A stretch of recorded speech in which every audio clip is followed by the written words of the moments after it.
रामकृष्ण हरी माऊली आयुर्वेदिक चॅनलला लाईक करा, सबस्क्राईब करा. आता बघा एक औषध सांगतो तुम्हाला.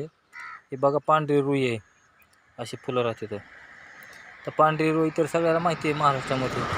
पांढरी रुई का म्हणतात? पांढऱ्या फुलामुळं पांढरी रुई म्हणतात, काही ठिकाणी रुचिक म्हणतात, मदार म्हणतात, आकडा म्हणतात, असे 2-4 नाव आहेत. तर ह्याचे तुम्हाला 2-3 औषध सांगतो. तर दमा झाला तर दम्याला काय करतात? दम्या जरी झाला तर माणसाचा दम बाहेर काढतो, दम राहत नाही, दमा राहत नाही असं म्हणते, पण दमा हे राहतो. दम्याला काय करतात? ह्याची मुळी खांदून काढायची. मुळीची सालीचं चूर्ण आणि ववा, आपला पोटदुखाल्यावर जी ववा असतो ती ववा घ्यायचा, आणि त्या वव्याचं चूर्ण आणि ह्याच्या सालीचं चूर्ण एकत्र करायचं, आणि त्याच्यात आपल्या चवीप्रमाणे शेवदव मीठ की नाही ते काळं मीठ जरी टाकलं, नाही ते शेंदव मीठ टाकलं तरी तिन्ही वस्तू घेऊन एकत्र बारीक परत खलबत्त्यात वाटायच्या. मिक्सरमध्ये नाहीत वाटायच्या. मिक्सरमध्ये वाटलं की त्याचा गुणधर्म कमी होत असतो. दगडी भांड्यात कधी बी वनस्पती वाटायच्या. दगडी वनस्पतीत वाटल्या की काय होतं असेल, त्याचा गुण चांगला राहतो आणि खराब होत नाही, म्हणून दगडी त्याचं वाटायच्या.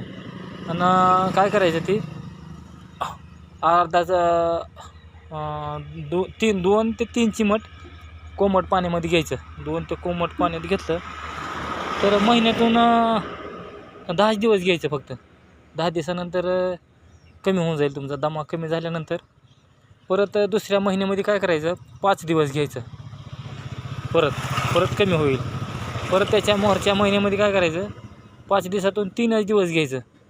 असं करीत औषधाची मात्रा कमी करायची, आणि औषधाची मात्रा कमी झाली तुमचा दमा राहून जाईल.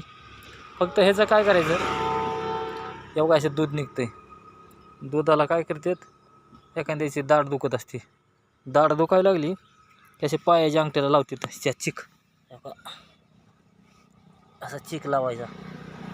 दाढ दुखायला लागली, पायाच्या अंगठ्याला चिक लावला की दाढ दुखायची राहते. हे त्याचं काय वैशिष्ट्य आहे वनस्पतीचं काय सांगता येत नसते.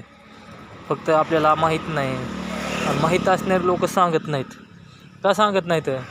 त्याने वाटते माझ्याकडेच येऊ, मी कुणाला सांगू नये, आणि मी सांगितल्यानंतर माझे इज्जत कमी होईल. अगर माझे काही मला लोक जे काय मानते ते मानायचे नाहीत, म्हणून सांगतच नाहीत लोक. पिढीने पिढी गेले तरी घरातल्या माणसाला बी सांगत नाहीत, आणि ती मेल्यानंतर ती सगळं तिच्याबरोबर जातं. त्याच ही झाला दम्याचा. दम्यासाठी ह्याचा असा उपयोग झाला की आता दुसरं औषध सांगतो मध्ये. जर कुत्रं चावलं, साधं कुत्रं असलं, पिसळलेलं कुत्रं जरी असलं, तर ह्याचं काय करतात, हे असे कवळा कोंब घ्यायचा. ही असं ही एवढा हो का, ही असं एवढा एक डेरी घ्यायची कवळी, आणि ह्याच्यामध्ये एक अंड्या एवढा गूळ घ्यायचा. दोन्ही चांगलं कालवून सकाळी द्यायचं रोज 7 दिवस. पिसाळ कुत्रं चावलेलं असलं, साधं कुत्रं चावलेलं असलं, अगर जिबीने पेणारे प्राणी जेवढे आहेत तेवढे बी काही विष असलं शरीरात, अगर पिसाळ कुत्रं चावलं आणि लईच माणूस येडीने करतोय, पण कुत्र्यासारखा आवाज करतोय, त्याला बांधून टाकलंय, तरी बी त्याचं ते विष कमी होईल 10 दिवसामध्ये. एवढंच द्यायचं बारीक कोपळा, त्याला बारीक असे 2 पानाचं कवळे पानं द्यायचे. आणि डोकं दुखत असलं तरी हे 2 असे पानं घ्यायचे, आणि गुळ घ्यायचा.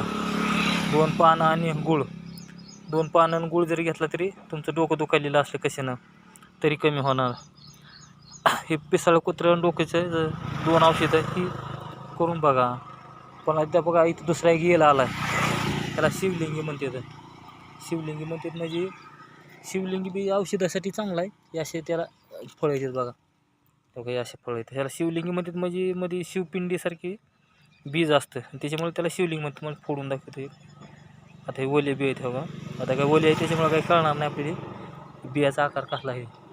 वाळल्यानंतर शिवलिंगीच्या पिंडीसारखा मध्ये बीज राहतं, आणि हे लेडीजसाठी कुठल्या बी कामासाठी जास्त चालतं शिवलिंगी. रामकृष्ण हरी आयुर्वेदिक चॅनलला लाईक करा, सबस्क्राईब करा, घंटीचं बटन दाबा, दुसऱ्याला शेअर करा. जेवढा होईल तेवढा ही व्हिडिओ शेअर करा. का कुत्र्याचा विष ही लोक सांगत नाहीत. कुत्रे ही कुणालाही चावतात. पिसाळी कुत्रे चावले की माणूस मेला जातो. त्याच पायी हिला औषधाचा प्रसार झाला पाहिजे, माहिती झालं पाहिजे लोकांना. रामकृष्ण हरी माऊली.